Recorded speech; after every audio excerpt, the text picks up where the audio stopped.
Hey, hi everybody, this is Miss Johnson. We're in BUSN 1190, which is Digital Technologies.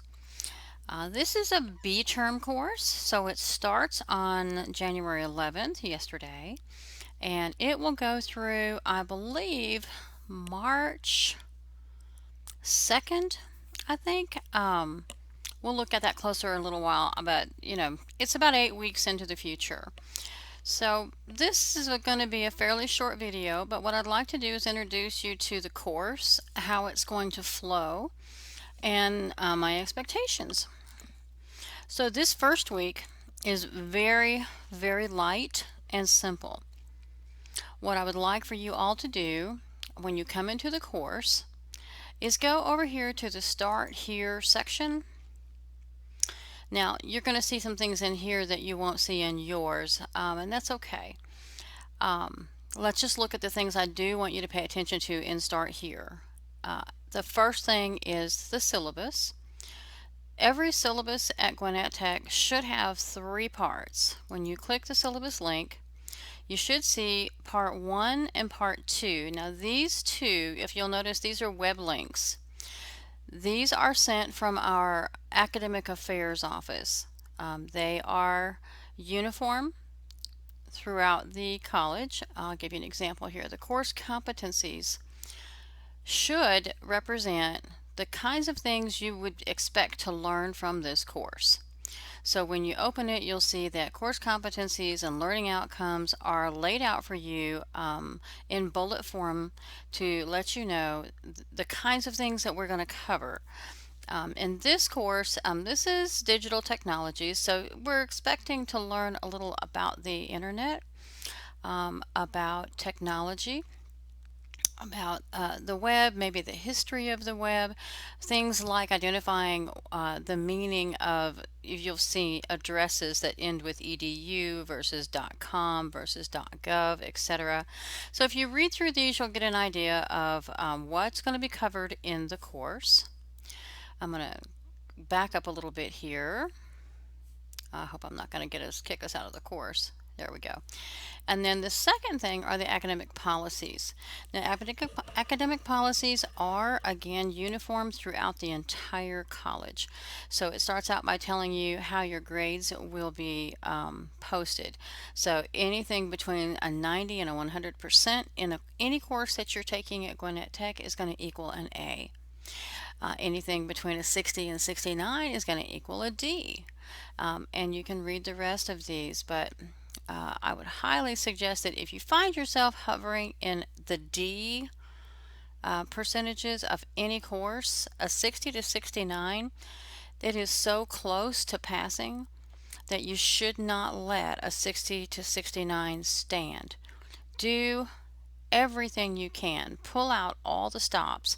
Talk to the teacher. See what you can do to inch that up to the 70 mark.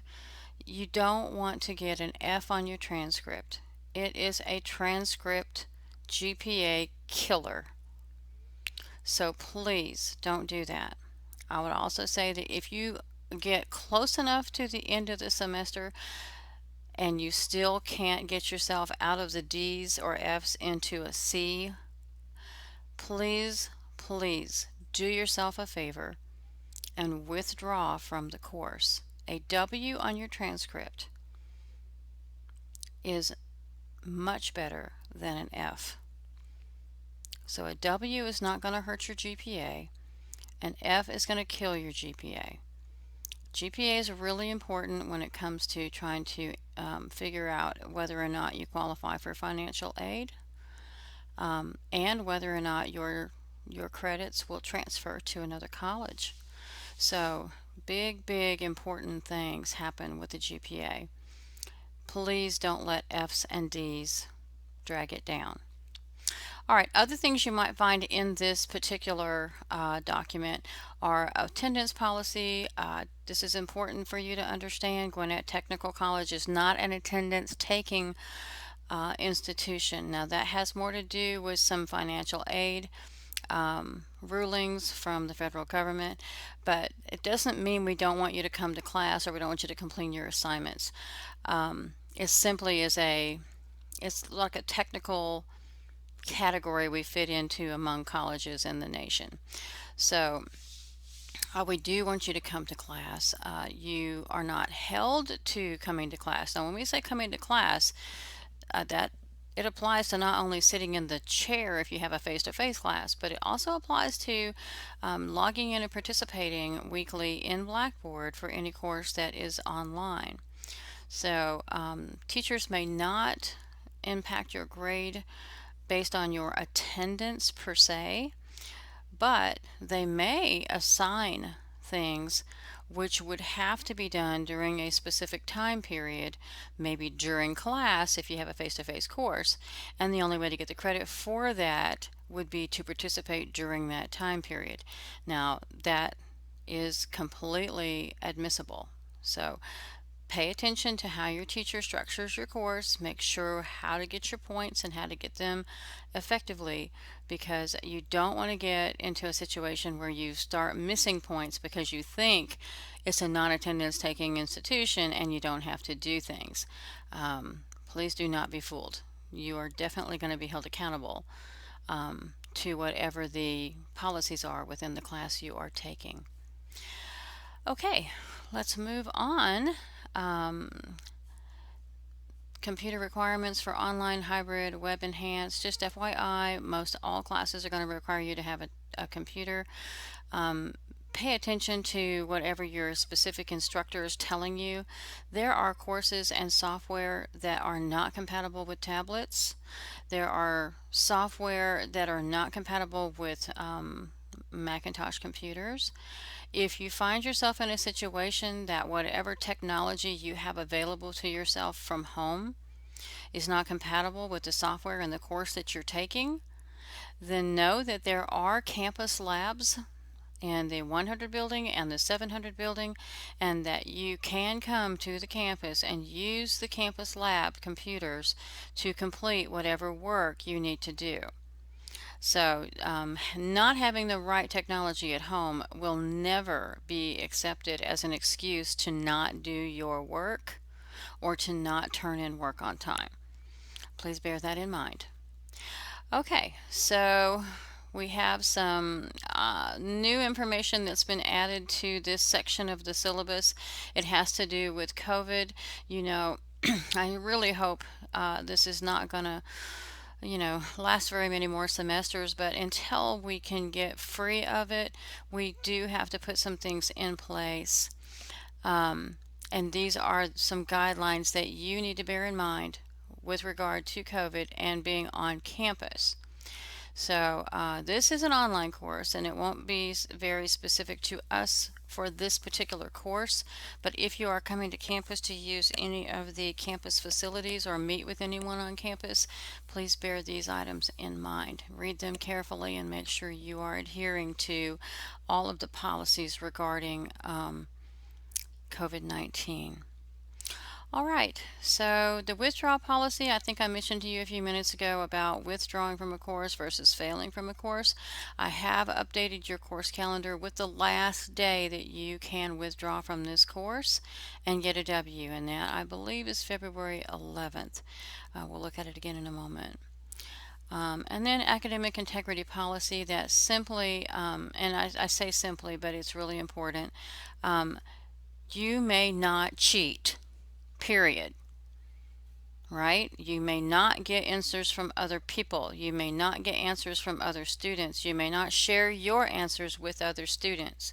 If you are caught doing this, there are consequences you are not going to like. Plagiarizing has a very broad definitions. Plagiarism can be using someone else's idea if you're doing any writing. Plagiarism can be using your own previous paper or work that you've done for other classes and using it again. I'm not saying you can't ever use resources or ideas that you've had for previous courses. I'm saying you can't just go get a paper that you did 2 semesters ago for another class because it works for this class and just wholesale use that paper for this class. If you do that and you are caught doing that, you will get an F for that paper. You will be sanctioned by your instructor. You will be reported to the dean of your department, and then a second occurrence could very well lead to being expelled from the program. Please don't put yourself in a position to be questioned about your integrity. So always operate sort of above the line, okay? And then all of these things under academic integrity, you've got plagiarism, read and know for yourself what that means, fraud, read and know what that means, unauthorized aids, read and know what that means. For this particular course, there's not a lot you can do that's going to be qualifying as cheating, but do read to make sure and make sure that you're following the guidelines for all of your classes. And then we have collaboration. I'm a big believer in collaboration. Um, it's okay for you to share ideas with other students. It's okay to get together in study groups and, try to tackle some tough concepts in the course or even assignments. It is not okay to get together and share answers. It's not okay to get together in groups of 2 or 3 people and having one person done all the work and just hand out the answers to the other students. Again, teachers can't always know for sure if that's what has happened, but I promise you, if a teacher finds out that is what happens, and you might be surprised on how teachers find things like that out, you will be held accountable for that kind of action. So please, don't let yourself fall into a situation where you're going to either be, have your feet to the fire because you shared your answers or have your feet to the fire because you accepted shared answers from someone else. Um, you can't believe, I know you're not going to believe this, but I'm going to tell you it is true. I would say that more than half the time, the way that an instructor finds out that cheating is happening in the classroom is one of the parties in the class, one of the students in the class has a conscience, and they come forward to the instructor, obviously anonymously, and they do so in private, but they tell the instructor, hey, this is what's happening. I went to a group study, and I thought I was going to be like interacting with some other students to study, but it turns out that all they did was sort of, pass answers out. And when a teacher finds that out, people are held accountable. So just know that, this is how we mostly find out. Believe it or not, a student comes forward because they have a conscience about it, and that's how teachers find out. That's not just the only way. There's other ways too. We have lots of third-party software that helps us keep track of such things. But we have all kinds of other things to read here regarding integrity. Please make sure that you're following all the rules. We have the hearing procedures.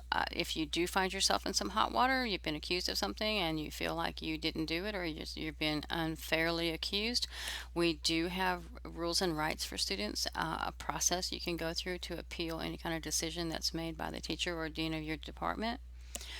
And then you can read about your students' rights and responsibilities here. With regard to netiquette, netiquette is just a term that's been put to how you communicate within, say, discussion forums or emails between students and instructors. Basically, we are an academic institution. Anything that you're communicating to with me or fellow students, this is not texting. This is not just a casual environment. Do bear in mind that you should be using complete sentences, punctuation, spelling, grammar should all be correct. So you bear that in mind that you're in school. Let's just keep it professional here. And then we have work ethics. Basically, these are items that the state has put in place for us to be able to push out to all students and let you know that this is the standard by which we would like to see your behavior, both by instructors and by students. And you can read through that. I've put a lot of links into the Start Here section of this course so that you can know basic information around the policy. For example, emergency procedures. I put in information about the privacy policy, disability statement, accessibility, and then um, there's actually one more that I'll put in here later.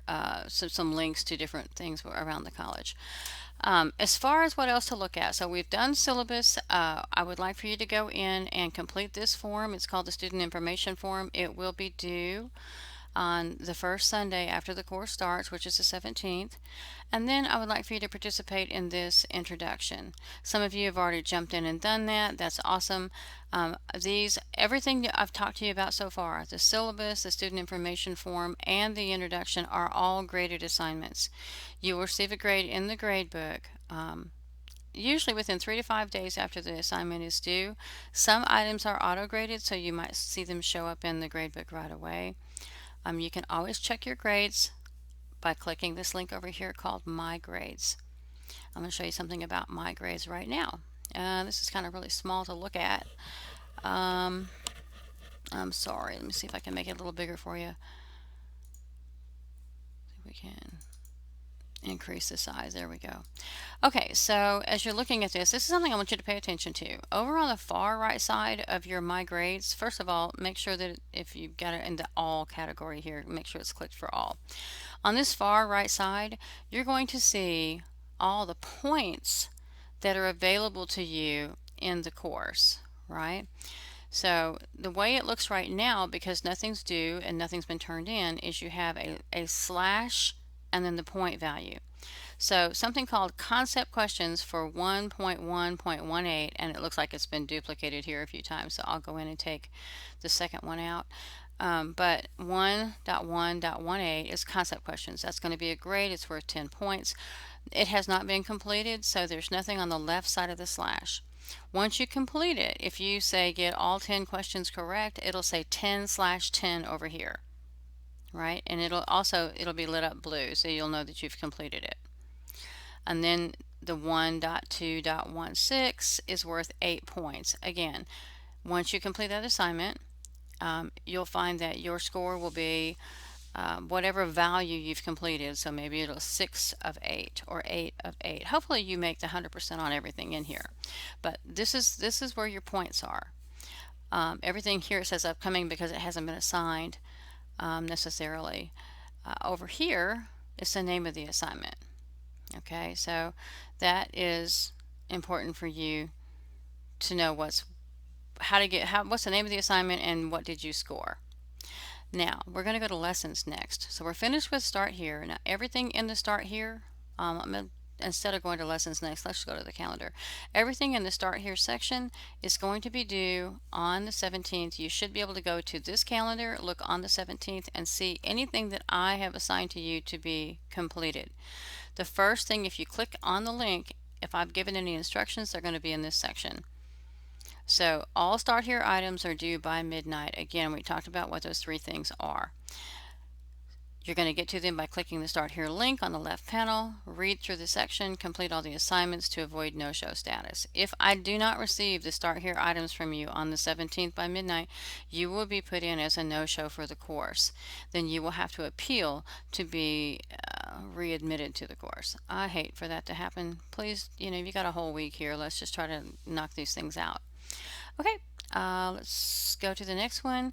And this is an assignment. When you click on this, I'm not sure. You're seeing it as it looks for a teacher.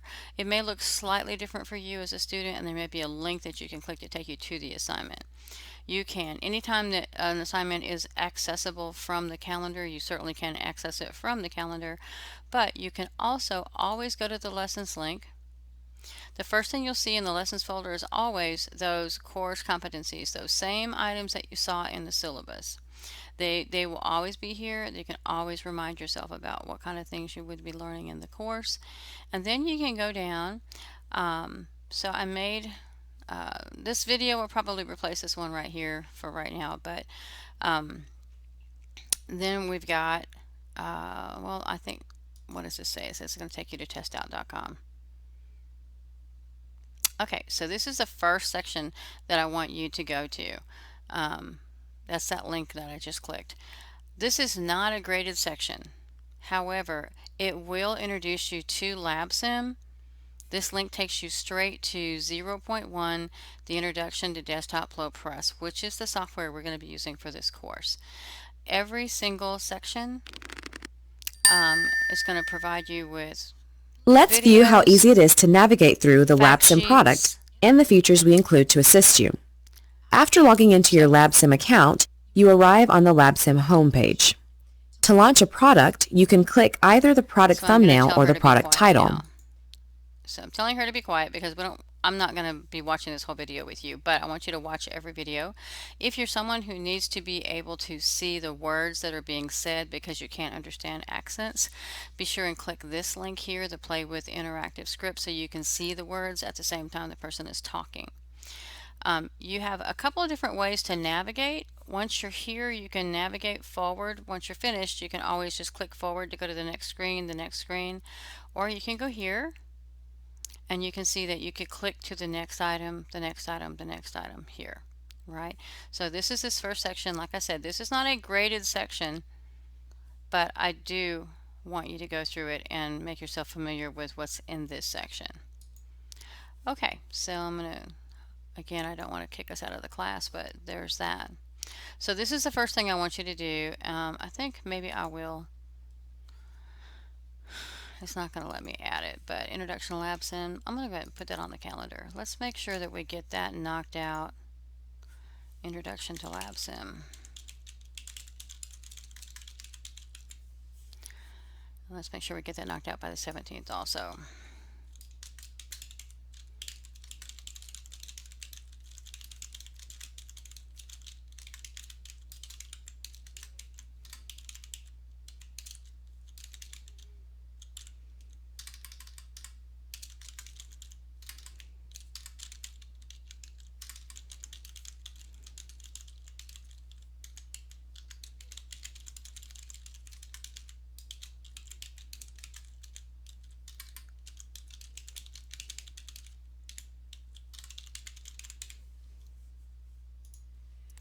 Okay, and so you can see that I've added that to your calendar for the 17th.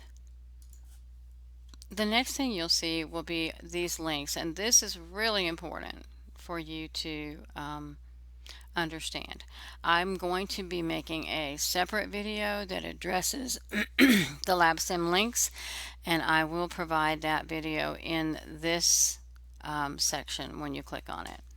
All right, that's all I wanted to do today. It's 22 minutes video, a little longer than what I'd hoped for, but I hope that you'll find the information useful and help it sort of get you started this first week in the course.